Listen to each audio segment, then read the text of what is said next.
ថ្ងៃនេះយើងរៀនមុខវិជ្ជាអ្វីដែរយើងរៀនអំពីភាសាខ្មែរចាកូនកូនចាំអានតាមអ្នកគ្រូដៃមិនស្អាតអាចចម្លងជំងឺភ្នែកក្រហម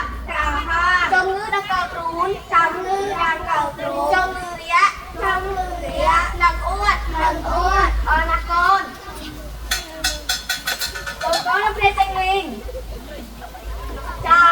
ព្រាអ្នកកូនហងថៃចាកូនចាពីញ៉ាំនំចំណៃកុំភ្លេចលេងដៃផងណាតិចចុះកូនតោះយើងញ៉ាំអីអាហារចាសួរអ្នកគ្រូកូនសំចូលរៀនចាកូនបាទញ៉ាំនំចំណីបានលាងដៃអត់គឺចុះកូនអ្នកគ្រូកូនចាំមួយអ្នកគ្រូសរសេរកូន